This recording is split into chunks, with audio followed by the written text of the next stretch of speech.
আরে এটা কে? ডুপ্লিকেট জাত দেখি। নাওয়ান মারনের গলা শক্ত করে জড়িয়ে ধরে বলল। বাবা মারছে। মারওয়ান বলল। কোথায় মেরেছে? এটা তোমার একজন দাদা। নাওয়ান তবু বাবার শার্ট চেপে মুখ লুকিয়ে রাখলো। মেজবা আহমেদ জোর করে নাওয়ানকে কোলে নিয়ে বললেন, এই গোয়েন্দার বেটা, তোকে মেরেছি কখন? নাওয়ান হাপুস গলায় কাঁদতে কাঁদতে মারনের দিকে হাত বাড়িয়ে দিল। মারন তা দেখে বলল। থাক, আর কাঁদিও না তো, তুমি ফ্রেশ হও গিয়ে। মেজবা আহমেদ মারনের কথা পাত্তা না দিয়ে নাওয়ানের ফুলো ফুলো গালে ঠেসে ঠেসে চুমু দিতে লাগলেন। নাওয়ান চুমু খেয়ে বাবার দিকে চেয়ে বলল। বাবা চুমা দিচ্ছে, বিচি বিচি দিচ্ছে। মারওয়ান বলল। ভালো তো? ইন্না চবাই চবাই, উফ। বলতে বলতে নাওয়ান তার গুলুমুলু ছোট্ট হাত দুটোর সাহায্যে শরীরের সমস্ত শক্তি দিয়ে মেজবা আহমেদের ঠোঁট সরিয়ে দিতে চাইল, কিন্তু একটু নড়াতে পারলই না। নাওয়ান গলা ছেড়ে কাঁদতেই লাগলেই মারওয়ান এগিয়ে এসে কোলে নিল। মেজবা আহমেদ বললেন। বাবরে, এইটুকু চুমু দিয়েছি, এতেই এত রাগ? মারওয়ান কোলে নিতে নাওয়ান শান্ত হয়ে গেল। মারওয়ান বলল। ও চুমু পছন্দ করে না, কেউ চুমু দিলেই বিরক্ত হয়। মেজবা আহমেদ বললেন। বাব্বা, এখনই স্কিনের প্রতি এত যত্ন? মারওয়ান ছোট বাঁকিয়ে বলল। তা ছোট দেখে কি আমার ছাউয়ের স্কিনের দাম নেই? মেজবা আহমেদ হেসে ফেললেন। নাওয়ানকে কান্না থামিয়ে ফেলতে দেখে বললেন। ওরে ব্রিটিশ, বাপের কোলে যাওয়ার জন্য কান্নার অভিনয় করছিলি? নাওয়ান এদিকে ফিরে মেজবা আহমেদের দিকে আঙুল তাক করে কান ডলতে ডলতে বলল। বাবা মারলো, বিচি বিচি মারবে। মারওয়ান বলল। এসব বলো না ফাইয়াজ। মেজবা আহমেদ বললেন। কি সাংঘাতিক, বাপকে মারতে শিখিয়ে দিচ্ছে। তোর বাপ মারতে পারবে না, আয় তুই আর আমি মারপিট করি। নাওয়ান মুখ ফিরিয়ে মারনের কাঁধে মুখ লুকিয়ে ফেললো। মারওয়ান বলল। থাক, আর জ্বালিও না, তুমি ফ্রেশ হয়ে নাও। মেজবা আহমেদ খুব আয়েশ করে পোলাও, রোস্ট, মাছ ভাজা, গরুর গোশতের খসা দিয়ে ভাত খাচ্ছেন। মারওয়ান পাশেই ছেলেকে কোলে নিয়ে খাইয়ে দিচ্ছে। মেজবা সাহেবের মাছের মাথায় কামড় বসিয়ে বলল। রান্নাটা মারাত্মক হয়েছে রে। মেয়েদের রান্না খেতে খেতে মুখ পানসে হয়ে গেছে। বৌমার রান্নার হাত বেশ ভালো, চমৎকার রাঁধে। প্রতি মাসে রান্নার জন্য কত নেবে জিজ্ঞেস করিস তো? চিন্তা করিস না, ডেলিভারির চার্জ সহ দেব। মারওয়ান ছেলের মুখে খাবার তুলে বলল। তোমার টাকা দিতে হবে কেন? বললে এমনিতে রেঁধে দেবে তোমাদের বৌমা। মানব দরদি রমণী কিনা। মেজবা আহমেদ লোকমা মুখে পুড়ে বললেন। পাগল নাকি? মেয়েটা কষ্ট করবে আর আমি চাচা শ্বশুর হয়ে গান্ডে পিন্ডে গিলবো? কাবি নেহি। খাওয়ার পাট চুকিয়ে মেজবা আহমেদ কিছুক্ষণ ঘরের এ মাথা ও মাথা পায়চারি করলেন। তিনি প্রচুর স্বাস্থ্য সচেতন। এই বয়সেও ফিটফাট সবকিছু মেনটেন করে চলেন। স্বাস্থ্য সমস্ত খাবার খান, অতিরিক্ত অয়েলি খাবার অ্যাভয়েড করে চলেন। পায়চারি শেষে একটু বিছানায় হেলান দিয়ে বসলেন। ব্যাগ থেকে বই বের করে পড়তে লাগলেন। এই বয়সেও তিনি চশমা ছাড়া বই পড়তে পারেন। বইয়ের পাতা উল্টাতে গিয়ে খেয়াল করলেন রুমের দরজায় টানানো পর্দা নড়ছে। তিনি একটু ভালোভাবে তাকাতে খেয়াল করলেন ছোট ছোট দুটো কচি পা দেখা যাচ্ছে। সে পা চিপে চিপে বিছানা থেকে নামলো। পর্দা সরিয়ে গপাত করে নাওয়ানকে ধরে বলল। দেখে ফেলেছি, গোয়েন্দার বেটা গোয়েন্দাগিরি হচ্ছে। নাওয়ান ভয়ে কাঁদতে চাইলে মেজবা আহমেদ বললেন। কাঁদলেই চুমু খাবো। নাওয়ান ছলছল চোখে চুট ফুলিয়ে বলল। ইন্না। মেজবা আহমেদ অনেকক্ষণ নাওয়ানকে দেখলেন। এ যেন ছোটবেলার আজাদ, পুরোই মিনি চাঁদ। জাদু এমন ঠোঁট ফুলাতো, গোলগাল ছিল। মেজবা আহমেদ নাওয়ানকে কোলে নিয়ে বিছানায় বসে বললেন। এই বুটুস বুটুস, বাবা কই? নাওয়ান ইনোসেন্ট মুখ করে বলল। বাবা ঘুমায়। তুই ঘুমাস না? ঘুম ভাঙিছে। মেজবা আহমেদ বললেন। এজন্য এসে আমাকে পাহারা দিচ্ছিলি? নাওয়ান ছুঁচ উল্চে বলল। ডিজুম ডিজুম দিব। মেজবা আহমেদ ভয় পেয়ে বললেন। ওরে বাবা, ভয় পেয়েছে? দাদার সাথে মারপিট করতে এসেছেন? নাওয়ান ঘাড় নাড়লো। মেজবা আহমেদ ওকে নামিয়ে শার্টের হাতা কুনি পর্যন্ত গোচালে বলল। চলুন এক দান হয়ে যাক। নাওয়ান খুশি হয়ে বিছানায় দাঁড়ালো। মেজবা আহমেদ বসে বসেই নাওয়ানের গায়ে আলতো করে চাপড় দিলেন। নাওয়ান পাল্টা সর্বশক্তি দিয়ে জোরে চাপড় দিল। মেজবা আহমেদের গায়ে একটু লাগলো না। এমন অনেকক্ষণ দাদা নাতির ফাইট গেল। শেষে মেজবা আহমেদ অভিনয় করে শুয়েই পড়লেন, বললেন, ওহ, ব্যথা পেয়েছি। নাওয়ান কিল দিয়ে দূরে দাঁড়িয়ে ছিল, এগিয়ে এসে বলল, বিতা পিচো। হ্যাঁ। নাওয়ান পাশে বসে কিল দেয়া স্থানে ডলতে দিতে লাগলো। মেজবা আহমেদ শিশুটি নিষ্পাপ মুখের দিকে চেয়ে রইলেন। তার যাদের রক্ত, এই জন্য বোধ হয় এত টান অনুভব করছেন তিনি হুট করে নাওয়ানকে বুকে টেনে এনে বললেন, আপনি পচা, দাদাভাইকে মেরেছেন। নাওয়ান ঠোঁট ফুলিয়ে ফোপাতে ফোপাতে বলল। কি? মেজবা আহমেদ নাওয়ানকে আদর করে বললেন, আরে কিছু হয়নি, আমার সোনা ভাই। নিশাত এতগুলো রান্না করে ক্লান্ত হয়ে দুপুরে খাবার খেয়ে ঘুমিয়ে পড়েছিল। বিকেল হয়ে গেছে, এখনো ঘুম ভাঙেনি তার। ক্লান্তিতে বেগরে ঘুমাচ্ছে সে। ইতিমধ্যে মারওয়ানের ঘুম ভেঙে গিয়েছে। মুখ দিয়ে পাশের রুমে উকি দিয়ে দেখছে নাওয়ান মেজবা আহমেদের বুকে ঘুমোচ্ছে। তাই আর না ডেকে রুমে এসে নিশাতের শরীরে হাত দিয়ে ডাকলো। নিশাদ, নিশাতের ঘুম ভাঙতেই সম্মুখে চোখ যেতে দেখলো মারওয়ান তাকে ডাকছে। সে মোড়ামুড়ি করতে করতে উঠে বসলো। ঘুরতে সময় দেখলো সন্ধ্যা হতে আর বেশিক্ষণ নেই। দ্রুত অজু করে নামাজ পড়লো। নামাজ শেষে জানামাজ ভাঁজ করে বলল, এই শুনুন, চাচু বিকেলে কি খাবেন? তোমার কিছু করতে হবে না। বাইরে থেকে পুরি, সিঙ্গারা, পেঁয়াজও নিয়ে আসবো না। তুমি শুধু চা বসাও। কি বলেন? বাইরের খাবার খাওয়াবো কেন? আমি নিজেই তো এইসব বানাতে পারি। চাচ্ছ তুই তো খাবার বেশি খান না, অল্প আনবো। তোমার তো ঝামেলা করার দরকার নেই। তবুও আমার কেমন যেন লাগছে। এই প্রথম ভাতিজার বাসায় এসছেন, বাইরের খাবার খাওয়াতে চাচ্ছি না আমি। এমনিতেই বেচারা বাইরের খাবার, মেয়েদের খাবার খেয়ে তো অতিষ্ঠ হয়ে গেছেন। এখানে এসেও যদি এসব খান তাহলে কেমন হলো? আপনি এক কাজ করুন, আমাকে নুডলস এনে দিন। ওটায় বেশি তেল লাগবে না, অন্যভাবে রান্না করে দেবনি। আমার কোথাও যেতে ইচ্ছা করছে না। নিশাত তাকে শোয়া থেকে টানতে টানতেই বলল। উঠুন বলছি, নাহলে কিন্তু কামড় দেব। মারুন বিরক্তি নিয়ে বলে উঠল, হ্যাঁ, তুমি তো শিখেছো ওই একটা জিনিসে, কথা না পারলেই কামড়। তো কি চুমু দেব? কই, দাও তো না। চুমু দেওয়ার কি কাজটা করেছেন জনাব? স্বামীকে চুমু দিতে আবার কারণ লাগে নাকি? স্বামীকে চুমু দিতে কারণ না লাগলেও আপনাকে চুমু দিতে অবশ্যই কারণ লাগবে। কেন? কারণ মানুষটা আপনি, দ্য গ্রেট মারওয়ান আজাদ। কথাটা বলে নিশাত চলে যেতে উদ্যত হতেই মারওয়ান পেছন থেকে বলল। আমি না হয় অন্য কেউ হলে দিতে। নিশাত মুখ চিপে ঘুরিয়ে মারনের চোখের দিকে চেয়ে বলল। দিতাম বোধ হয়। মারন বিছানা থেকে চট করে দাঁড়িয়ে গম্ভীর গলায় বলল। তুমি পরপুরুষকে এসব টিয়ে দিতে? নিশাত অবাক হয়ে বলল। ও মা, তখন তো আর পরপুরুষ থাকতো না। মারন সিনা টান টান করে বলল। আমি তো তোমাকে স্বামীগুলো করে দিইনি, অন্য কেউ বলেছে। নিশাত খান নাড়িয়ে বলল। হ্যাঁ, আমিও তো সেটাই বললাম। দ্রুত নুডলস নিয়ে আসুন যান। বলেই নিশাত রুম থেকে বেরিয়ে গেল। চুলোয় চায়ের পানি বসিয়ে দিল। মারন পিছু পিছু এসে বলল। তোমার লজ্জা টজ্জা গেছে কোথায়?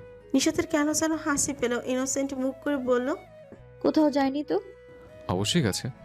কী সব বলে গেছে তুমি জানো? তোমার থেকে এসব আশা করিনি। বলেই দরজা খুলে বেরিয়ে গেল। উর্মি ভুইয়া শুয়েছিলেন। ইদানিং শরীরটা একটু ভালো লাগছে, মনটাও রিফ্রেশ হচ্ছে বেশ। ফোন কলের আওয়াজে উঠে বসে স্ক্রিনে ইরু নামটা জলজল করছে। অনেক দিন পর এই নাম্বার থেকে ফোন কল এলো। প্রায় বছর পেরিয়েছে বোধ হয়। তার চোখ ঝাপসা হয়ে এলো। আগে সারাক্ষণ এই নাম্বার থেকে কল আসতো, আর এখন বছর পেরিয়ে যায় তবুও আসে না। তিনি নিজেকে সামলে ফোন রিসিভ করলেন। ওপাশ থেকে জবাব এলো না কোনো। উর্মি ভুইয়া কতক্ষণ নিশ্চুপ থেকে বললেন। হঠাৎ করে এই পাগল মানুষটাকে মনে করার কারণ? ইরা ঠোঁট চেপে বলল। কেউ একজন বোধহয় ভুলে গেছে তার সাথে আড়ি নিয়েছি আমি। তাহলে কল দেওয়ার কারণ? শুনলাম অসুস্থ, মানবতার খাতিরে তো আর বসে থাকতে পারি না। উর্মি ভুইয়া ফুস করে দম ছাড়লেন। ভালো আছিস? অকপটে বলল। না। উর্মি ভুইয়া উদ্বিগ্ন গলায় বলল। কেন? ইরা মন খারাপ করে বলল। আমাকে কেউ ভালোবাসে না, সবাই বকে। উর্মি ভুইয়া হাসলেন। মেয়েটা এত অভিমানী। তিনি সান্ত্বনা দেওয়ার ছলে বললেন। জামাই বকছে নাকি? প্রতিদিন বকে, ঘাড় ধরে মারে। সে কি, তোর জামাইকে তো দেখতে হচ্ছে। এক নম্বরের খাটাস শালক। জামাইকে নিয়ে আসিস একদিন, বকে দেব। তার ছুটিই তো হয় না, খালি কাজ আর কাজ। ইরা হঠাৎ মনে করার ভঙ্গিতে বলল। উর্মি ভুঁইয়া কপাল কুঁচকে ফেলেন, বললেন, আচ্ছা শোনো, উমায়ের আঙ্কেলকে পুলিশ ধরে নিয়ে গেছে কেন জানো? কি বললি, আবার বল। আরে উমায়ের বাবাকে পুলিশ ধরে নিয়ে গেছে, শোনোনি? উর্মি ভুঁইয়া বসা থেকে শুয়ে পড়লেন। তার বুকটা হাঁপড়ের মতো ওঠানামা করছে। ভাইজানকে পুলিশ ধরে নিয়ে যাবে কেন? ওপাশ থেকে ইরা অনবরত হালো হালো করে যাচ্ছে। উর্মি ভুঁইয়া ছটফট করছিলেন। ইমতিয়াজ ভুঁইয়া রুমে ঢুকে উর্মি ভুঁইয়াকে এমন কাজরাতে দেখে দ্রুত এগিয়ে এসে তাকে ধরে বললেন, এই উর্মি, কি হয়েছে? উর্মি ভুঁইয়া ভাঙা গলায় বললেন, ভাইজানকে নাকি পুলিশ ধরে নিয়ে গেছে। ইমতিয়াজ ভুঁইয়া চিন্তিত হলেন। এই খবরটা উর্মির এই কন্ডিশনে তারা কেউ দিতে চায়নি। তাহলে জেনেছে কিভাবে? পাশেই ফোন দেখে সেখানে ইরু নাম দেখে যা বোঝার বুঝে গেলেন তিনি। উমায়ের ভুঁইয়ার বড় মেয়ে, উমাইয়ার বান্ধবী আর উর্মি ভুঁইয়ার প্রাক্তন ছাত্রী এই ইরু মেয়েটা। সেই সুবাদে ভালোই খাতির এই মেয়ের সাথে উর্মির। তিনি ফোঁস করে নিঃশ্বাস নিলেন। মেয়েটা এত যোগাযোগ তো বন্ধই করে দিয়েছিল, আবার এতদিন পর ফোনের কারণ কি? ডাক্তার এসে দেখে গেছেন উর্মি ভুঁইয়াকে অতিরিক্ত দুশ্চিন্তা ও মানসিক চাপে উত্তেজিত হয়ে গিয়েছিলেন। এখন ঘুমের ওষুধ দিয়ে ঘুম পাড়িয়ে রেখেছেন। উর্মির মেন্টাল কন্ডিশন খুব কবে যে ভালো হবে কে জানে। চিন্তায় চিন্তায় প্রেশার বাড়িয়ে ফেলেছেন ইমতিয়াজ ভুঁইয়া। নিশাত এক মনে পেঁয়াজ কুচি করছে। মাগরিবের নামাজ পড়ে রান্না করতে চলে এসেছে। বিকেলে নুডলস চা বানিয়ে দিয়েছিল মেজবা আহমেদকে। দুপুরে আয়োজনও তেমন কিছুই ছিল না। নিশাতের মন মানছিল না এমন কম আতিথেয়তায়। এজন্য ইলিশ মাছ ভিজিয়ে রেখেছে। তার হাতের স্পেশাল সর্ষে ইলিশ রান্না করবে। নাওন কোথা থেকে দৌড়ে এসে তার গলা জড়িয়ে ধরে বলল, মা কি করলো?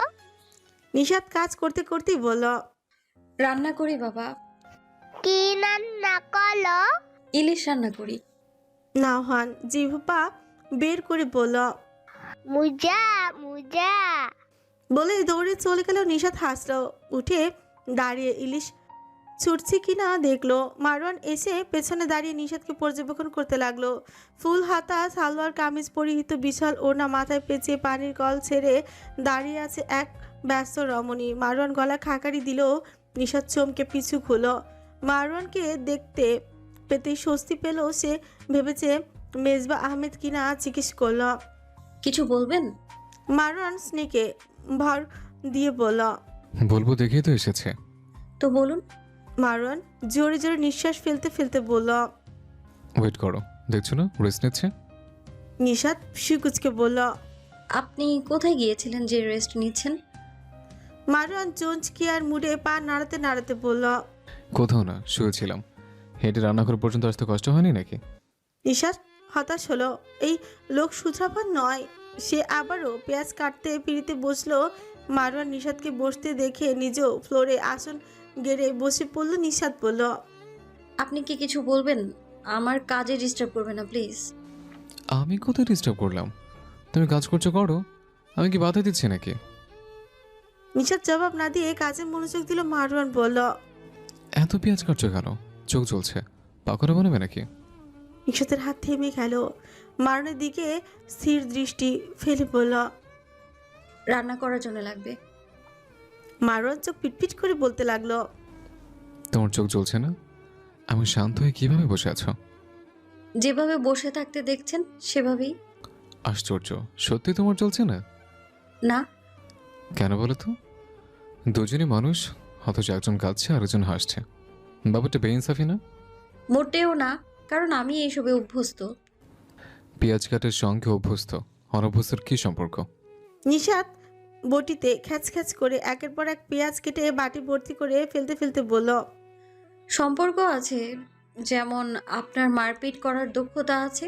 এখন যদি আমি আর আপনি মারপিট করতে বসি, অবভিয়াসলি আমি হারবো, কারণ আমি মারপিটে অনভ্যস্ত আর আপনি অভ্যস্ত। যে যে কাজে পারদর্শী সে তো সেই কাজটাই করবে, তাই না? মারনের চোখ জ্বালা করছে আর পানি পড়ছে বিরামহীন। সে নিশাতের ওড়নার কোনা দিয়ে চোখের পানি মুছতে মুছতে ওড়না পুরো ভিজিয়ে ফেলেছে। নিশাত ঠিক করেই হেসে বলল, এখান থেকে যান, নয়তো আজকে সমুদ্র বানিয়ে ফেলবেন। মারওয়ান দাঁতে দাঁত চেপে বলল, হাসছো কেন? হাসের কি হলো বাল? জীবনে কষ্ট পেয়েও কাঁদিনি, অথচ এই বাল ছেলের জন্য আমার চোখের মূল্যবান কতগুলো পানি ঝরে গেল। নিশাত শান্ত গলায় বলল, মুখ খারাপ করবেন না আমার সামনে। আপনার মুখে গালি একদমই মানায় না।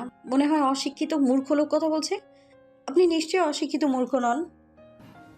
তুমি আমাকে অশিক্ষিত মূর্খ বলছো? আমি বলিনি, আপনার ব্যবহার বলছে। আমি তো জানি আপনি একজন post graduated hard working person, সেই জন্যই তো সাবধান করলাম। নিশাত হার্ড ওয়ার্কিং বলার সময় একটু টেনে টেনে বলল। মারওয়ান বুঝলো নিশাত তাকে পিঞ্চ মারছে। সে মুখ গম্ভীর করে বলল, আমাকে জ্ঞান দেবে না, এসব জ্ঞান তোমার স্টুডেন্টদের দেবে। আমি ওর হাজব্যান্ড, নট ইউর স্টুডেন্ট।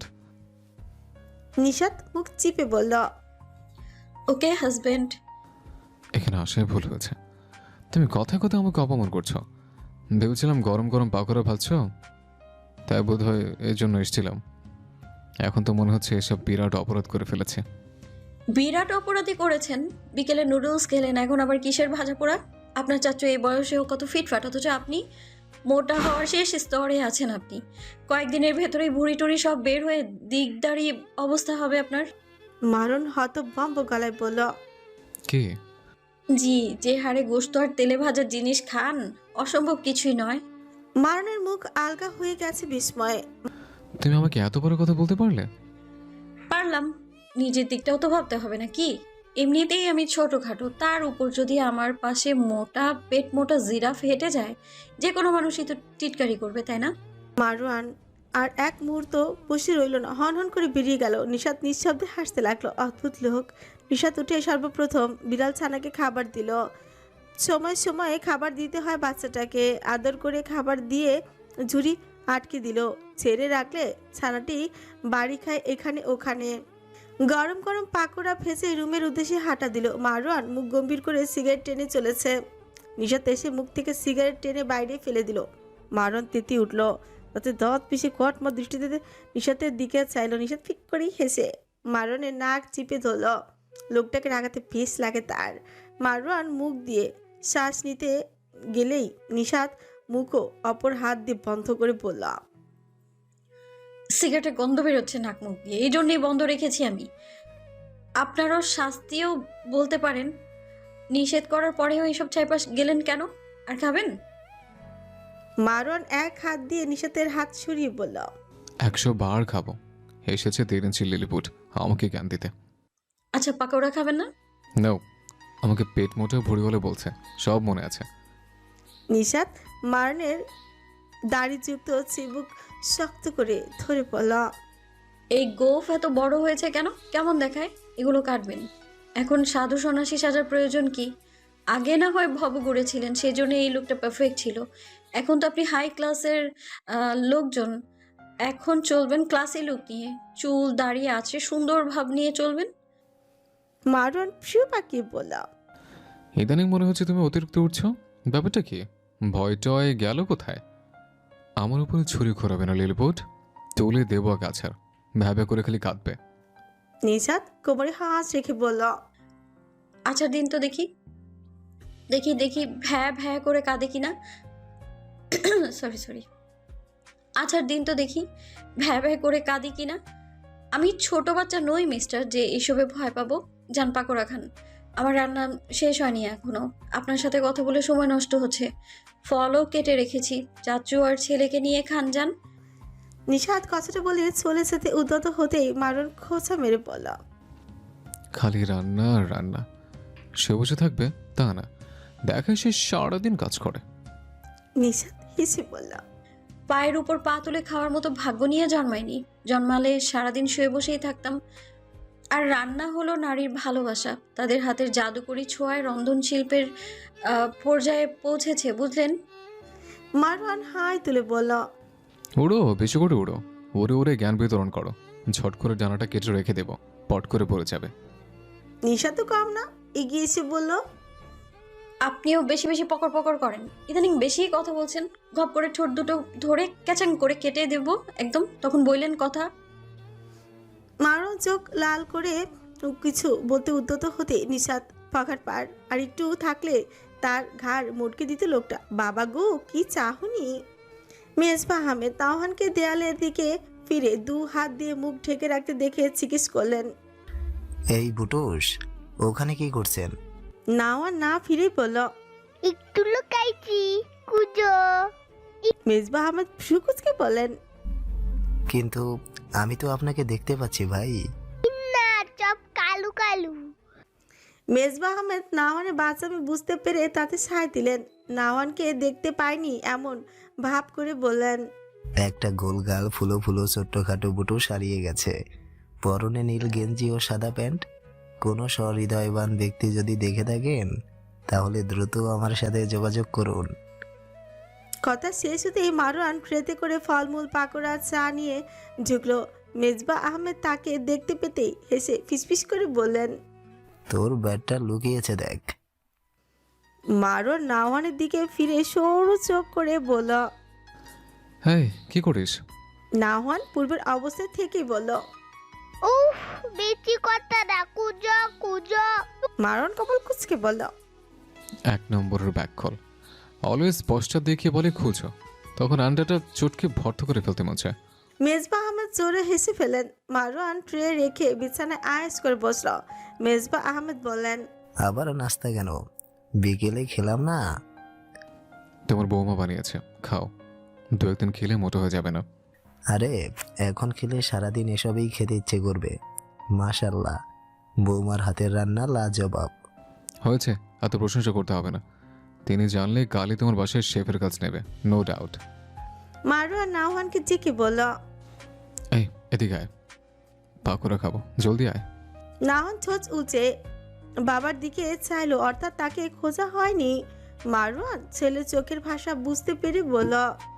ওকে, লুকাও। নাওহান ফিসফিস করে হেসে চোখে হাত রেখে দাঁড়িয়ে রইল। মারওয়ান গরম গরম পাকোড়া একটু ছিঁড়ে মুখে নিয়ে বলল। টুকি। নাওহান দৌড়ে এসে বাবার গলা জড়িয়ে বলল। টুকি টুকি। মেজবা আহমেদ সব দেখে বললেন। ভালোই তো আছিস স্ত্রী সন্তান নিয়ে। মারওয়ান পা দোলাতে দোলাতে বলল। হ্যাঁ, এবার তুমিও বিবাহ করে ভালো থাকো। কতগুলো সিঙ্গেল থাকবে, বয়স তো আর কম হলো না। কি বলিস এসব? বিয়ের বয়স আছে নাকি আর? বিয়ের বয়স না থাকার কি আছে? পুরুষরা যে কোনো বয়সে বিবাহ করতে পারে। বিবাহ করাও একটা আর্ট। তোর ফিলোসফি মার্কা কথা বাদ দিবি। তুই না বিয়ে বিরোধী ছিলি, হঠাৎ করে আমাকে বিয়ের জন্য ফুসলাচ্ছিস কেন? বিয়ে বিরোধী ছিলাম, কিন্তু তোমরা সবাই আমাকে কোরবানি করে দিয়েছো বিয়ে দিয়ে। বিয়ে যে কত আরাম, করে দেখ, হারে হারে টের পাবি। মেজবা আহমেদ পাকোড়া খেতে খেতে আয়েস করে বসে বলেন। আরামেই তো, বসে বসে গান্ডে পিন্ডে গিলছিস, একটা গোলগাল বুটুস পেয়েছিস। বিয়ে না করলে এসব পেতি? নাওয়ান আঙুর মুখে দিয়ে চিবুচ্ছে। বড়দের কথার আগামাথা বোঝার ঘিলু এখনো তার হয়নি, তাই সে মনোযোগ দিয়ে ফল খাচ্ছে। পাকোড়া গরম, ওটায় হাত দিয়ে যাবে না। ছাঞ্জা হলে বাবা এমনিতেই খাইয়ে দিবে। মারওয়ান চাচার সাথে আর তর্কে গেল না। সে পাকোড়া একটু ছিঁড়ে ছাঞ্জা করে ছেলের মুখে দিল। নাওয়ান মাথা নাড়ি নাড়ি বলল। মুজা মুজা। মেজবা আহমেদ বললেন। এই তুই মজারে বুঝিস কি? মোজা অর্থ কি বলতো?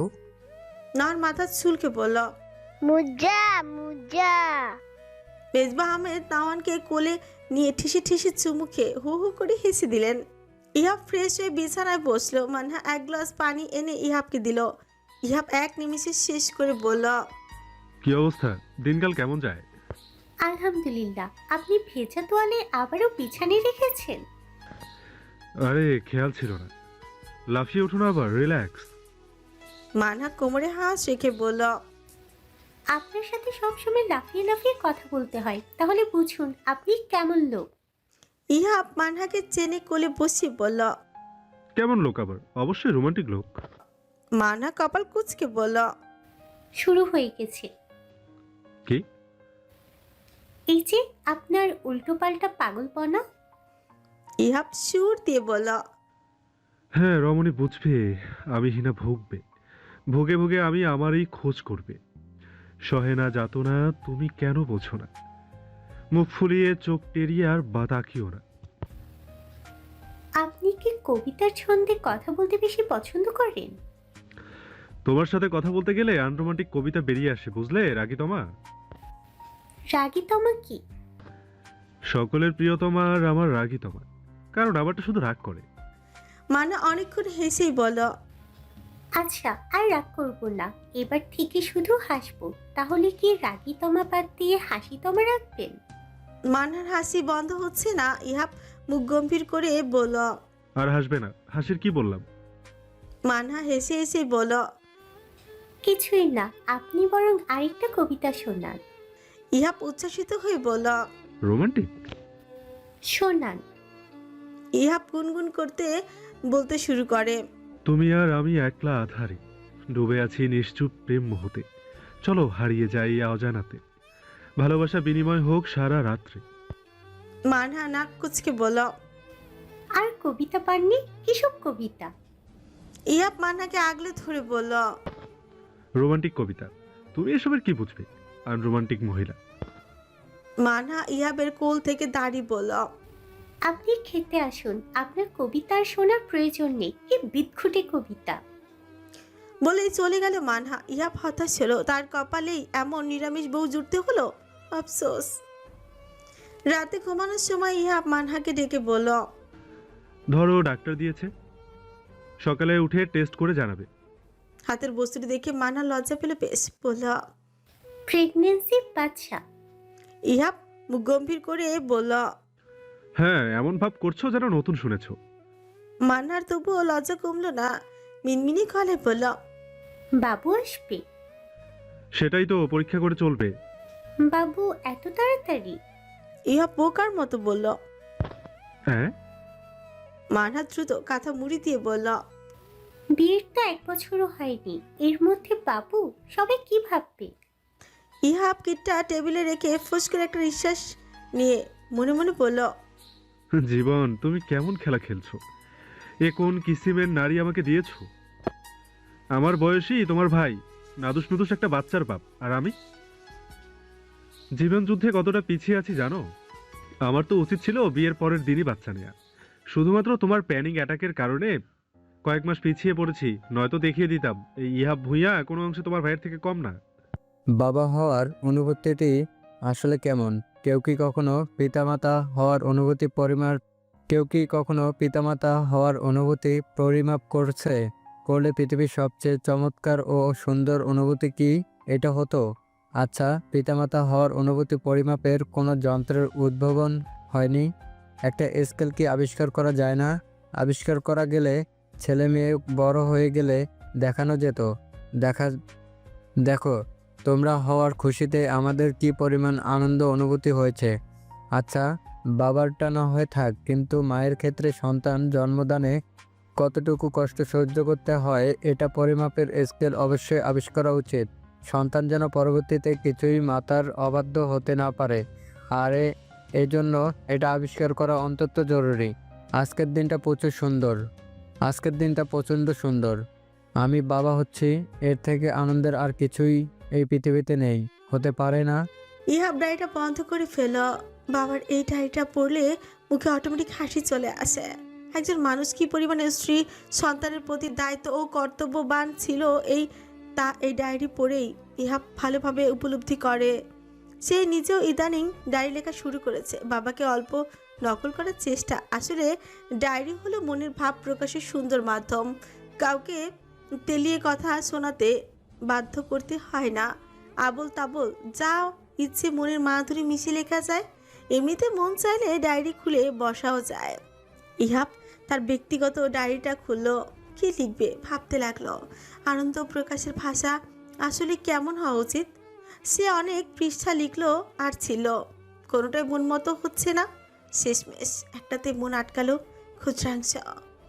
প্রাতকালে ঘুম থেকে উঠে অধিকতর বিশেষ একটা সারপ্রাইজ পেয়েছি। আমি নাকি বাবা হব। ইস, অনুভূতিটা অদ্ভুত। প্রথমবার বাবা হব, এজন্য বোধহয় বাবা শব্দটা প্রচণ্ড ভারী। আবার এখনই নার্ভাস লাগছে, হাত পায়ের তালু ঘেমে উঠেছে। আমি প্রচণ্ড ঘামছি। শীঘ্রই আমাদের ঘর আলো করে ছোট্ট ছোট্ট হাত পায়ের অধিকারী আগমন ঘটবে। আমাকে বাবা ডাকবে আর প্যানিক অ্যাটাককে মা। এই মেয়েটাও মা হয়ে যাচ্ছে, অদ্ভুত। জগৎ সংসার কি দ্রুত গতিতে চলছে, নাকি আমি তাল মেলাতে পারছি না? এই তো কয়েকদিন আগেই না মেয়েটাকে ছুলেই অজ্ঞান হয়ে যেত, এত দ্রুত মা হয়ে গেল। যাক সেসব কথা, আমি বাবা হচ্ছি এটাই মূলত কথা। বাচ্চা মেয়ে হবে নাকি ছেলে ডাজন্ট ম্যাটার, ও সুস্থভাবে পৃথিবীতে আলো দেখুক, এইটুকুই চাওয়া। দ্রুত আসুক, তোমাকে ছোঁয়ার তীব্র আকাঙ্ক্ষায় বাবা অপেক্ষারত। ইহাব ভুইয়া 27 নভেম্বর 2022, 8 অগ্রহায়ণ 1429 বঙ্গাব্দ। ইহাব ডায়েরি আগের স্থানে রেখে দিল। মানহা সকাল থেকে ইহাবের সামনে পড়ছে না, পালাই পালাই করছে, লজ্জা পাচ্ছে বোঝাই যাচ্ছে। ইহাব বাবা ডায়েরি হাতে পিতামাতার রুমের উদ্দেশ্যে হাঁটা দিল। ইমতিয়াজ ভুইয়া সম্ভবত পেপার পড়ছিলেন। ইহাবকে ঢুকতে পারমিশন দিলেন। ইহাব ভেতরে ঢুকে দেখলো ইমতিয়াজ ভুইয়া গভীর মনোযোগ সহিত সংবাদপত্র পড়ছেন। উর্মি ভুইয়া এখন মোটামুটি সুস্থই বলা চলে, মানার সঙ্গে খিটমিট করেন না, চুপচাপ থাকেন। উর্মি ভুইয়া তাকে দেখে বললেন, বসো, কিছু বলবে? ইহাব মায়ের পাশে বসে পড়ল। কেমন আছো আম্মু? আলহামদুলিল্লাহ। তোমাকে আজকে অন্যরকম লাগছে, ব্যাপারটা কি বলো তো? বলবো বাবা। ইমতিয়াজ ভুইয়ার পেপার থেকে চোখ উঠিয়ে ইহাবের দিকে চাইলেন। ইহাবের হাতে ডায়েরিটা উঁচিয়ে ধরে বলল, এটা কি চেনো? ইমতিয়াজ ভুইয়া অনেক আকাঙ্ক্ষিত কিছু দেখতে পেয়েছেন এমন ভঙ্গিতে মাথা নেড়ে বললেন, আরে এই ডায়েরি তুই কোথায় পেয়েছিস? পেয়েছি কোনো একভাবে, ধরো তোমার মূল্যবান জিনিস। ইমতিয়াজ ভুইয়া ডায়েরিটা হাতে নিয়ে পৃষ্ঠা উল্টাতে উল্চে পাতে সবকিছু ভালোভাবে দেখলেন। এই ডায়েরি সে হারিয়ে ফেলেছিল, এই জন্য কত যে কষ্ট পেয়েছিল, আবার পাওয়ার খুশিতে আনন্দ লাগছে তার। উর্মি ভুইয়া বাপ ছেলের পানের চেয়ে ইহাব মাকে জড়িয়ে ধরে বলল, মম। মম নয়, আম্মু বলো। ওকে আম্মু, শোনো তুমি দাদি হতে চলেছো। উর্মি ভুইয়া অবাক হয়ে বললেন, সত্যি? হুম। ইমতিয়াজ ভুইয়া লাফিয়ে উঠে বললেন, কোথায় আমার নাতি? উর্মি ভুইয়া কটমট দৃষ্টিতে চাইলেন। ইমতিয়াজ ভুইয়া বললেন, দুঃখিত, congratulation my son, we shall be an awesome dad. Thank you papa. Urmi Bhuiyan কিছুই বললেন না, চুপচাপ শুয়ে রইলেন। ইহাব দীর্ঘশ্বাস ফেলে মায়ের কপালে চুমু দিয়ে চলে গেল। ইমতিয়াজ ভুইয়া বললেন, উর্মি, আমার এত আনন্দ লাগছে কেন বলতে পারো? জবাব এলো না কোনো। মেজবা আহমেদ ও মারওয়ান উভয়ই চেয়ারম্যান বাড়িতে এসেছে। ইমতিয়াজ ভুইয়া তাদের দেখে খুশি হলেন। হাত ভর্তি কয়েক পদের মিষ্টি, দই, ফলমূল, সবার জন্য জামা কাপড়, অনেক কিছুই নিয়ে এসেছেন তারা।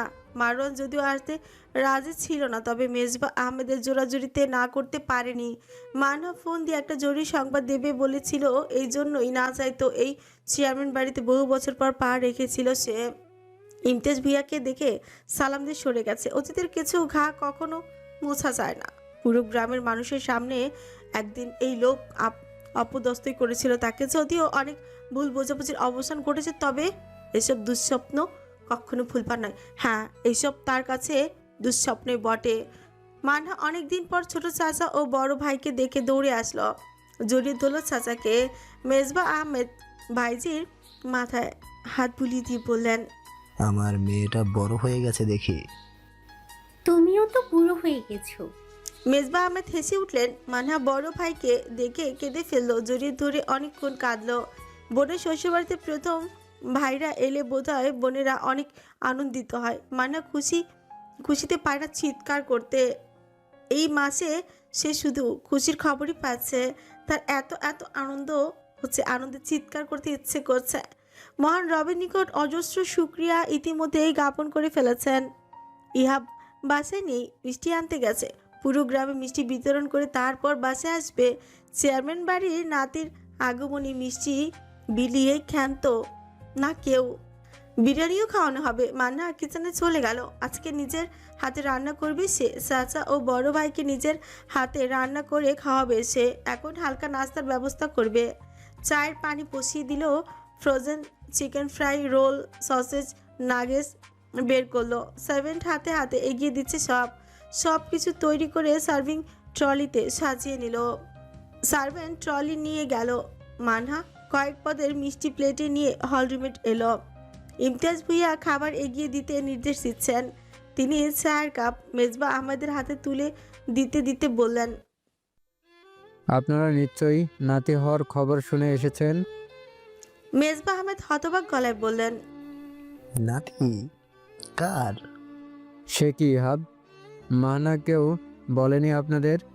বুঝেছি, শরম পাচ্ছে বোধ হয়। বাবা মা হচ্ছে তারা। মানা বেশ লজ্জা পেল। মেজবা আহমেদ খুশিতে চিল্লিয়ে উঠলেন। ইমতিয়াজ ভুইয়া এবং মেজবা আহমেদ উভয় খেতে খেতে গল্পে মশগুল হয়ে গেল। মারুয়ান প্রতিক্রিয়া জানালো না। সে বিস্কুট চায়ে ডুবিয়ে মনোযোগ দিয়ে খাচ্ছে। আশেপাশের কোনো কিছুতে আপাতত তার আগ্রহ নেই। ইহাব রুমের বাইরে থেকে জোরে গিয়ে উঠল। खुदा के लिए हम पे डोरे न डालो, हमें जिंदा रहने दो ए हुस्ने वालो, काली काली जुल्फों के फंदे न डालो, हमें जिंदा रहने दो ए हुस्ने वालो। মানহা মেজবা আহমেদের উরুতে শুয়ে শুয়ে গল্প করছিল। পাশেই মারওয়ান বসা। মেজবা আহমেদ ভাইস্তির মাথায় হাত বুলিয়ে দিচ্ছিলেন। ভাইস্তা ভাইস্তি সবাই তার বেশ আদরের। তারাও তাকে বেশ সমীহ করেই চলে, পছন্দ করে। হঠাৎ ইহাবের গলা শুনতে পেতেই মানহা চট করে উঠে বসলো। এই লোকটা এত নির্লজ্জ, তাকে এখন গান গাইতে বলেছে কে? ইহাব রুমে ঢুকে মারন ও মেজবা আহমেদকে দেখতে পেতেই ফাঁকাচাকাই খেয়ে আবার উল্টো ঘুরে বেরিয়ে যেতে নিল। মেজবা আহমেদ গলা খাকারি দিয়ে বললেন, কি অবস্থা? ইহাব থতমত খেয়ে বলল। এই তো আলহামদুলিল্লাহ, আপনার কি অবস্থা? মেজবা আহমেদ উদাসী ভঙ্গিমায় বললেন, ভালোই। এ বয়সে ভাইস্তা ভাইস্তির প্রেম দেখছি, ভালো না থেকে উপায় আছে? মানা লজ্জা পেয়ে ফাঁকার পার। ইহাব নিজেও খানিকটা লজ্জা পাচ্ছে। অবিবাহিত চাচার সামনে ইজ্জতের ফালুদা। মারওয়ান চুপ কুচকে পড়ল। লজ্জা পাচ্ছিস কেন? তুই কি মেয়ে? লজ্জা কি শুধু মেয়েরাই পায়? আমি তো তাই জানি। এক হাত লম্বা গরনি রোমান্টিক গান গাইতে পারবা, আর মানুষ শুনলে লজ্জায় ছুটিপুটি খাবা। এর লজিক কি? আমার বউয়ের জন্য আমি পেয়েছি, এখন লজ্জা পাবো নাকি হাত পা ছড়িয়ে কাঁদবো এটা একান্তই আমার মর্জি।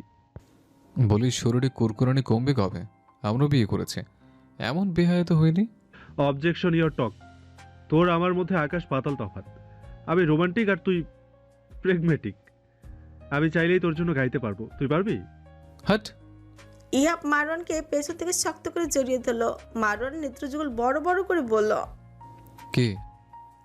ইহাব মারওয়ানের কাঁধে ভর দিয়ে তার কোকড়া চুলগুলো এলোমেলো করতে করতে বলল, काली काली जुल्फों के फंदे ना डालो, हमें जिंदा रहने दो ओ हुस्ने बोलो।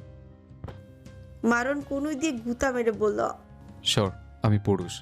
হুসনে বলো। হুসনে বলো কিভাবে? দুঃখিত, মারতো হবে।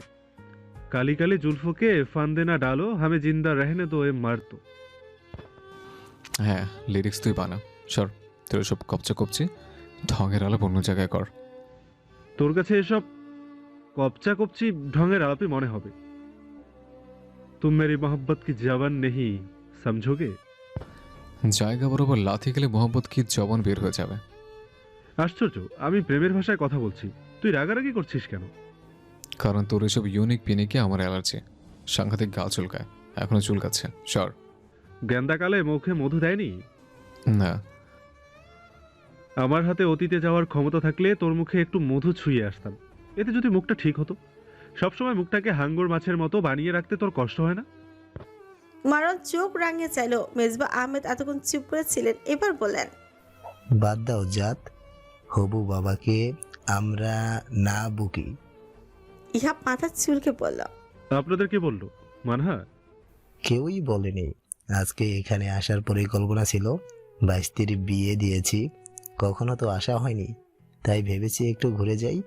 এখানে এসে তো একেবারে সারপ্রাইজ হয়ে গেছি। হোয়াট আ কোইন্সিডেন্স, ভাবতে পারছিস? আসলেই কোইন্সিডেন্স বটে, না হলে আজকেই বাবা হওয়ার সুসংবাদ পেলাম, আজকেই আপনাদের আগমন। ব্যাপারটা কিন্তু ইন্টারেস্টিং। তা হবে, কিন্তু বাবা হবে জানলে না কেন? সরি চাচ্চু, আজকে সারাদিন ব্যস্ত ছিলাম। আমরা আজকে সকালে জেনেছি, ফ্রি হয়ে জানাতাম সবাইকে। দুপুরে খাবার খেয়ে মারওয়ান ঢাকা রওনা হয়েছে। মাহবুব আলম এসেছিলেন চেয়ারম্যান বাড়িতে, তার সঙ্গে আলাপ করে রওনা হয়েছে মারওয়ান। মেজবা আহমেদ আজকে ভাইস্তির বাড়িতেই থাকবেন, আগামীকাল নিজের বাড়ি যাবেন। মারওয়ান বাসায় পৌঁছতে পৌঁছতে রাত 10টা বাজলো। নিশাত নাওয়ান বাসায় একা, নয়তো আজকে রাতটা থেকে আসতো। সবাই অনেক জোরাজুরি করছিল। ঘরে ঢুকে ফ্রেশ হয়ে বিছানা শুলো। নিশাত শরবত বানিয়ে এনেছে। ইতিমধ্যে নাওহান বাবার কোলে উঠে বসেছে। শরবত খেয়ে নাওহানকে কিছুক্ষণ আদর করলো মারওয়ান। বাবা কোথায় গেছিলে? তোর ফুপিকে দেখতে। দেখেছো? হুম ভালো আছে? হুম। নাওহান ফিচফিচ করে হেসে বলল।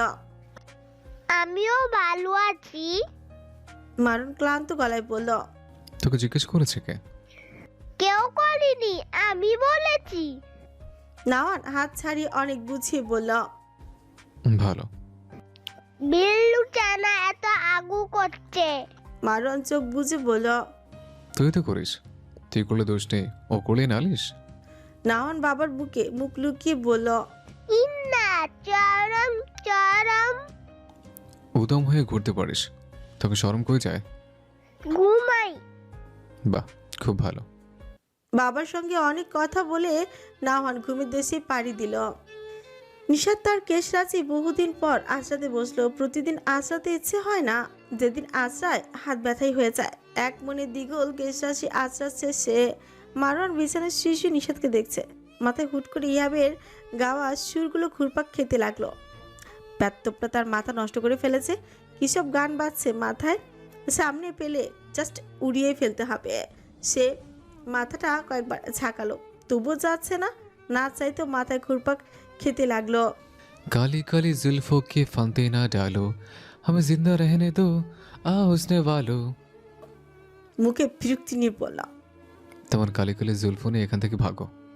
নিশাত হতভম্ব গলায় বলল। কি হয়েছে আপনার? কিছু না। তাহলে কি সব বলছেন? বলেছি তোমার চুল আঁচড়ানোর সময় পেল না, মুখে এসে লাগছে। নিশাত আশ্চর্যজনিত গলায় বলল। আপনি কোথায় আর আমি কোথায়? আমি খাটের এপাশে আর আপনি ও পাশে। এত দূর থেকে আমার চুল আপনার মুখে লাগলো কি করে? লেগেছে কোনো একভাবে। কথা বলো না তো। তোমার জুলফো অর্থাৎ চুল নিয়ে দফা হয়ে যাও। গেট লস্ট কাস্তুয়া গেট বুরাদান। কি সব বলছেন? এসব কি ভাষা? মাথা কি পুড়ে গেছে? আমার মাথা ঠিক আছে, তোমাকে বলেছি গেট লস্ট হতে। গেট লস্ট বলছো নাকি সেটাও বলছো না? নিশাত তাতে দর চেপে বলল। বুঝি। বুঝলে? Get lost. এরকম মুখের উপর চলে যেতে বললে বসে থাকবে কি করে সে? অজ্ঞতা নিশাত শিরুনি নিয়ে বেরিয়ে গেল। মারওয়ান মুখ গম্ভীর করে শুয়ে রইল। কিছুক্ষণ পর আবারও নিশাত এসে বলল। আচ্ছা, একটু আগে আপনি কি আমায় গালি দিয়েছেন? মারওয়ান চোখ খুলে বলল। কখন? তোমাকে গালি দেবো কেন? কি সব বলছিলেন যেন? ওগুলো কোন দেশি ভাষা? কোনোদিনও তো শুনিনি। মারওয়ান বিরক্তি নিয়ে বলল। সবগুলোর অর্থ দূর হও। আর কিছু জানতে চাও? না, কিন্তু এগুলো কোন দেশের ভাষা? উর্দু, ইংরেজি, ফরাসি, তুর্কি। উর্দু আর ইংরেজি বুঝেছি, বাকিগুলো বুঝিনি। Very good. বড় অংশ। এটা আবার কি? একই অর্থ। ও আচ্ছা, দাঁড়ান দূর হব। কিন্তু এটা কোন দেশের? পার্সি। আচ্ছা, আপনি কতগুলো দেশের ভাষা জানেন? অনেকগুলা। সব আপনাদের সংস্থা থেকে শেখায়? না, আমি শিখেছি নিজ উদ্যোগে। বিভিন্ন দেশের ভাষার প্রতি আগ্রহ ছিল, এজন্য বেশ কয়েকটি ভাষা আয়ত্তে আছে আমার। নাওয়ানকে যেদিন কিডন্যাপ করা হয়েছিল সেদিনও এমন বিদঘুটে ভাষায় কিছু বলেছিল, আমার মনে নেই ঠিক, কিন্তু ভাষাগুলো অদ্ভুত। বাংলা না, এটা বুঝেছি। আচ্ছা, ওই লোক কি আপনার মতো ভাষা প্রেমিক? জানি না। আপনি কি কিছু লুকাচ্ছেন? ঠিক করে কথা বলুন, কিছু লুকাবেন না। ওই লোকটার সাথে আপনার শত্রুতা ছাড়াও কোনো একটা কানেকশন আছে, শিওর আমি এটা নিয়ে। এখন সেই কানেকশনটা কি সেটা বলুন।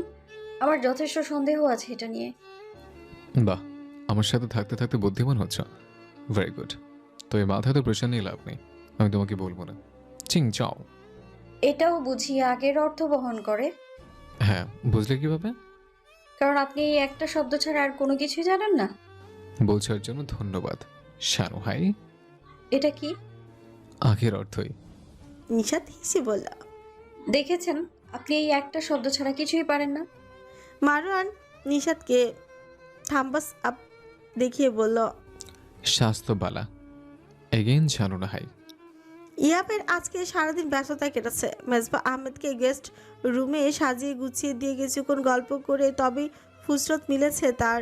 সে যদিও রুম গোছায়নি তাও সব সার্ভেন্টরাই করেছে, তবুও পাশে দাঁড়িয়ে তো থাকতেই হয়। আফটার অল বুয়ের চাচা, তার উপর কর্মক্ষেত্রে সিনিয়র অফিসার, সব কিছু নজরদারি করে তবেই এসেছে। ইহাব রুমে ঢুকে মানাকে চাদর ঠিক করতে দেখে পা চিপে চিপে এগিয়ে এসে বলল, আমার ভবিষ্যৎ সন্তানের মা, আপনার কি কিছু খেতে ইচ্ছে করছে? মানা চমকে ঘুরে তাকালো। ইহাবকে দেখে লজ্জায় পালাতে চাইলে ইহাব তাকে আষ্টে পৃষ্ঠে জড়িয়ে ধরে বলল, পালাতে দেব না তোমায় কফু হে রজনীগন্ধা, একসাথে সহস্র বছর বাঁচতে হবে আলোকানন্দা। পালাই পালাই করে আর ছাড় পাবে না কো তুমি, সুবাস ছড়িয়ে ঘায়েল করে কোথায় লুকাচ্ছ তুমি? আসছে ভুবনে আমাদের ভালোবাসার ফুলকলি, তোমার গর্ব ফুল হোক সেই কলির পুষ্পথলি। মাতৃনয়নী কতখানি করেছো আমায় ধন্য, তোমার কারণে আজ আমি পরিপূর্ণ। কি দিয়ে করব বলো তোমার ঋণের শোধ, আসছে বছর তোমার ভালোবাসার বৃদ্ধি হোক। মানার কি যে হলো, কবিতাটি শুনে নিজেকে আর ধরে রাখতে পারল না। নিঃশব্দে মানুষটিকে আঁকড়ে ফুপিয়ে কেঁদে উঠল। এত মায়া মেশানো কবিতা, এই লোকটা না থাকলে কে শোনাতো তাকে? এই মায়াকারা কবিতা শোনার জন্য হলেও তো তাকে হাজার হাজার বছর বেঁচে থাকতে হবে। এই শুদ্ধ পুরুষটির বুকে মাথা পেতে রাখতে হবে। শুনুন, নাহুয়ানের মুসলমানি করাবেন কবে? মারওয়ান চিত হয়ে শুয়ে নাওয়ানকে বুকের উপর নিয়ে ঠ্যাংয়ের উপর ঠ্যাং দোলাচ্ছিল। নিশাতের কথায় দুলুনি থামি বলল, যখন মন চায় করাও। আমাকে জিজ্ঞেস করছে কেন? তো কাকে জিজ্ঞেস করব? আমি বাদে যাকে ইচ্ছা করো। কেন? কারণ মুসলমানি আমি করাবো না, যারা করাতে পারবে তাদেরকে বলো। এটা করবেন না। ছেলের বয়স কত হয়েছে খেয়াল আছে? না। তো খেয়াল থাকবে কেন? সারাক্ষণ বদ বুদ্ধি ঘুরলে বউ বাচ্চার প্রতি খেয়াল থাকবে না, এটাই তো স্বাভাবিক। মারওয়ান গম্ভীর স্বরে বলল, মহিলাদের মতো বেশি কথা বলবে না। আই ডোন্ট লাইক বেশি কথা। বয়স কত হয়েছে তাই বলো। 3 বছর হয়ে গেছে। সে কি, আমি তো এই আন্ডার সাইজ দেখে ভেবেছিলাম 2 বছরও হয়নি। আপনি তো ভাববেনই আমাকে মাথা মোটা বলে, অথচ নিজে যে মাথা মোটা প্রোম্যাক্স সেটা বলে না। বিয়ে, বউ, বাচ্চার কত বছর হলো, এসব গুরুত্বপূর্ণ বিষয়গুলোই ভুলে বসে আছে। তোমার বয়স যেটা আমার কি লাভ? আমি কি তোমার সাথে আবার নিকা বুঝবো নাকি? বয়স জানতে নিকাহ বসতে হবে কেন? বউয়ের বয়স তো এমনিতেই জানা উচিত। Sorry bro, I am not interested. Bro? আচ্ছা, আমার বয়স বাদ দিলাম, বলুন তো আমাদের বিবাহের বয়স কত হলো? ওটা তো সবার আগেই বলে যাওয়া উচিত। কখনো শুনেছ কেউ কারো জবাই দিবস মনে রেখেছে? নিশাত হতবাক হয়ে শুধল। জবাই দিবস মানে? জবাই দিবস মানে বোঝো না? ইট মিনস কতল হওয়া, খ্যাচ করে গলা কেটে ফেলা, কতক্ষণ তরপিয়ে সোজা উপরে। নিশাত কট মুটিয়ে বলল, আমি বললাম কি আর আপনি কি বলেন কি? আমি আরো ডিটেলসে বললাম, তাও বোঝো নি? তার মানে আপনি আমাদের বিবাহের দিনকে জবাই দিবস মিন করছেন? মিন করছি আবার কি? পানির মতো ফকফকা পরিষ্কার সত্য কথা বলছি। No doubt, I am not a tout. Nishat রাগে চুপ হয়ে গেল। অভদ্র লোকটা আবারও ছন্দ মেলাচ্ছে। মারওয়ান নিশাতের থেকে চোখ সরিয়ে নাওয়ানের দিকে চেয়ে বলল, এন্ডা পান্ডা খতনা করবি? নাওয়ান পিচপিচ করে হেসে মাথা নাড়ি বলল, কতনা কব্ব, বিচি বিচি কব্ব। মারওয়ান মুখ মুচড়ে পড়ল। বেশি বেশি করবে। একবার করে দেখো বাছা, বুঝবে কত কাছিতে কত ছ্যাঁচা। নাওয়ান গোল গোল চোখে চেয়ে বলল, চেঁচা কি? ছ্যাঁচা বুঝিস না? আঘাত। আগাত? ধরো খালি প্রশ্ন করে। ওটা বাদ, বুঝবি কত ধানে কত চাল। চাল থেকে বাতু হয়। হ্যাঁ, ওই চালে ভাত, জর্দা, ফিরনি, পায়েস, বিরিয়ানি, পোলাও সব হবে। নাওয়ান ফিক করে হেসে বলল, মুজা মুজা হবে। মারওয়ান হাই তুলে বলল। অনেক। নাওয়ান ফোকলা হেসে লাফাতে লাফাতে বলল, কতনায় বিসি বিসি মুজা হবে। মারওয়ান শুয়ে থেকেই জবাব দিল, লাফাস না বেশি, করলে পর জায়গাইয়া থাকবি আর ভ্যাবা করবি। নাওয়ান তাকে রইল বাবার দিকে।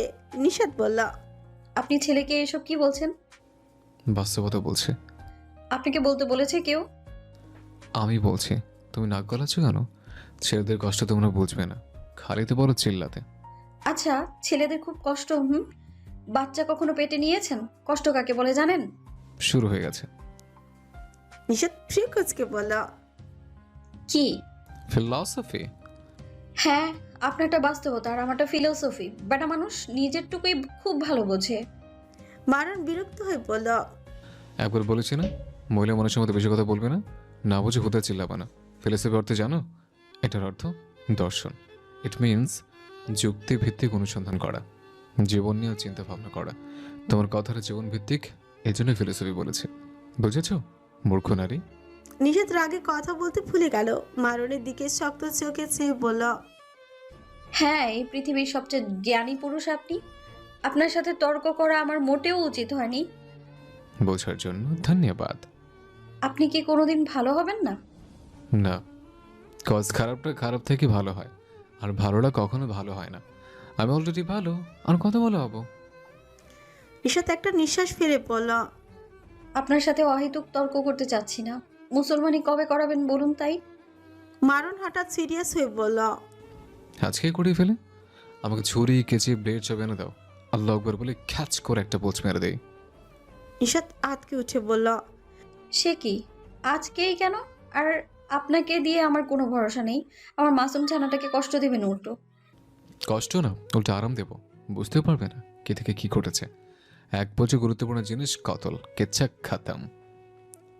নিষাদ হতাশ হয়ে বলল, এই লোকের সাথে এতক্ষণ বেকার কথাগুলো বললাম আমি, পুরাই সময় নষ্ট। উর্মি ভুইয়া অনেকদিন পর বাগানে হাঁটতে এসেছেন। তার নিজের হাতে লাগানো গাছগুলো ছিঁড়ে দেখছেন। সে একদৃষ্টিতে সামনে তাকিয়ে তার জীবনের কথা ভেবে চলেছেন। আচ্ছা, সে সুস্থ স্বাভাবিক হলে কি খুব বেশি ক্ষতি হতো? এত রোগে আক্রান্ত হলেও কেন? উর্মি ভুইয়া বুঝতে পারে অনেক কিছুই সে ভুলে যায়, মনে রাখতে পারে না। কেমন জটিল যেন একটা পর্যায়ে সে দাঁড়িয়ে আছে। চারিদিকে শুধু অন্ধকার আর অন্ধকার। সেই অন্ধকারে কোনো আলোর উৎস নেই। তাকে কেউ পছন্দ করে না, এটা সে বোঝে। সকলে তাকে করুণা করে। তার বুক থেকে একটা দীর্ঘশ্বাস বেরিয়ে আসে। নিয়তি তুমি পাষাণ বড়, কথা থেকে কথাই নিচ্ছে বলো। বিধাতা আমায় করেছে শ্লান্ত, নিজেকে হারিয়ে হয়েছি বিভ্রান্ত। পেছন থেকে কেউ ডাকলো, আম্মু। উর্মি ভুইয়ার ভাবনায় ছেদ ঘটলো। পিছু ফিরে দেখলো মানহা দুইটা কাচের বয়াম নিয়ে দাঁড়িয়ে আছে। তিনি একটু অবাক হলেন। ইনাবা সেদিন ফোন দিয়ে বলেছিল অসুস্থ অবস্থায় মানহার সাথে নাকি জঘন্য ব্যবহার করেছিল সে, অথচ এসবের কিছুই তার মনে নেই। এই মেয়েটাকে সে মারাত্মক পছন্দ করে।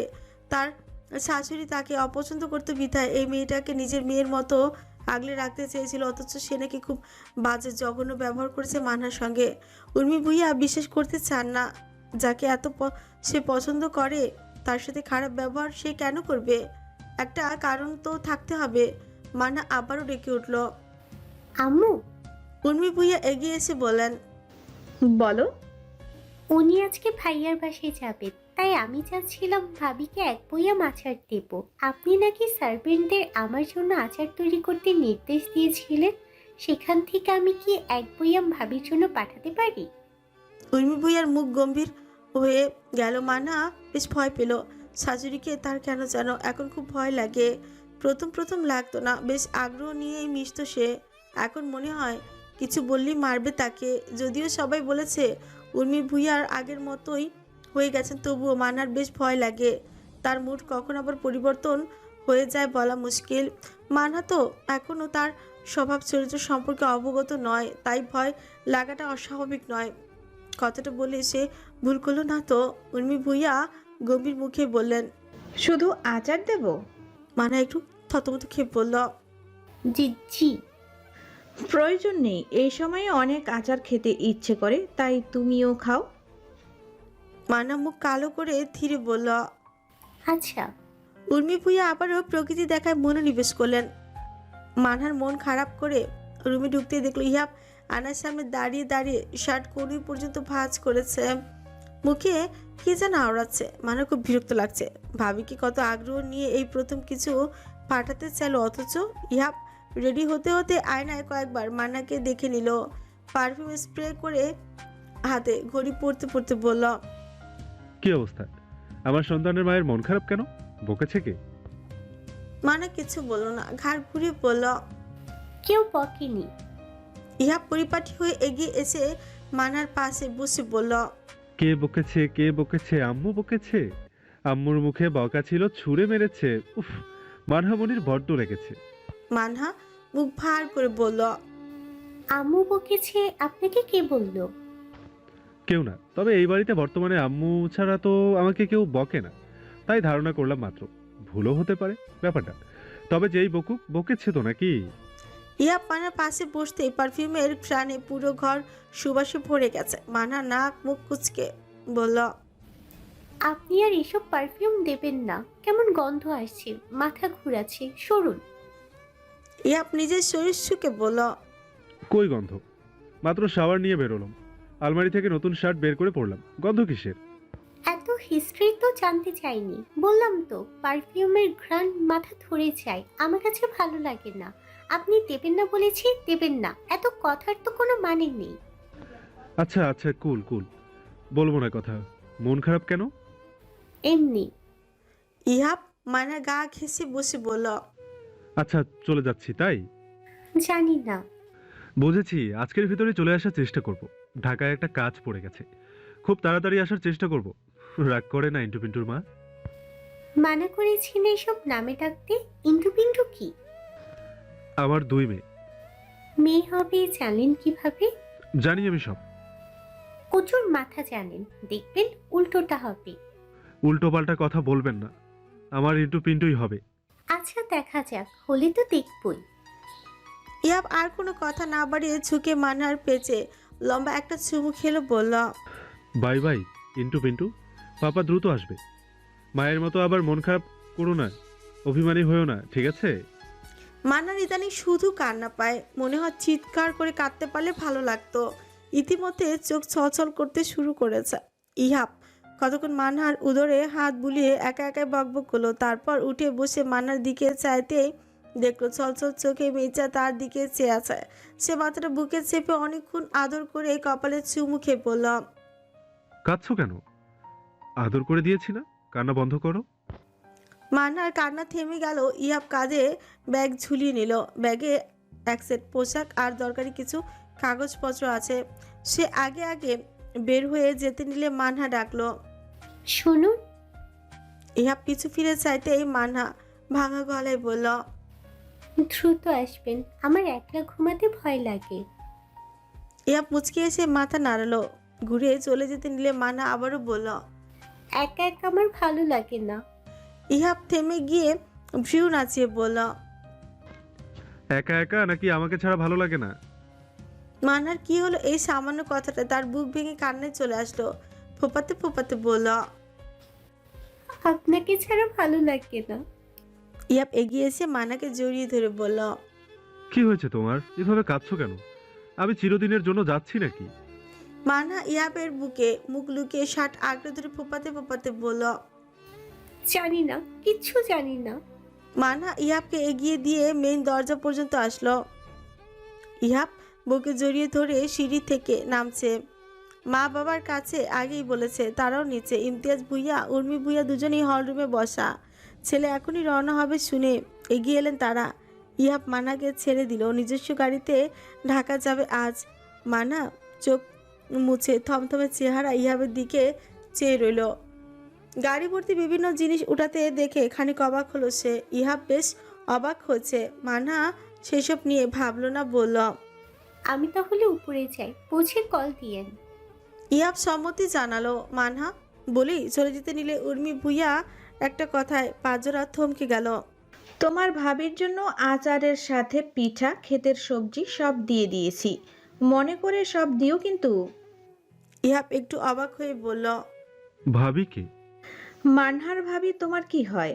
তোমার বন্ধুর বউ তোমার কি হয়? ইহাব বোকার মতো বলল, ভাবি। তাহলে বোকার মতো এই প্রশ্ন করছো কেন ভাবিকে? ইহাব থতমত খেলো। মাকে প্রায় অনেকদিন পর আগের রূপে দেখে তার ভালোই লাগছে। সারা জীবন যেন এমনই থাকে, মনে মনে এই প্রার্থনাই করলো। মানা ছলছল চোখে উর্মি ভুইয়ার দিকে তাকাতে তিনি বললেন, বোকা কথাকার, আত্মীয় স্বজনের বাড়িতে কেউ শুধু আচার পাঠায়? মানহা কেঁদে ফেলতেই উর্মি ভুইয়া দুহাত প্রসারিত করে ইশারা করলে মানা দৌড়ে এসে উর্মি ভুইয়াকে জড়িয়ে ধরে কাঁদতে কাঁদতে বলল, আম্মু আপনি অনেক ভালো।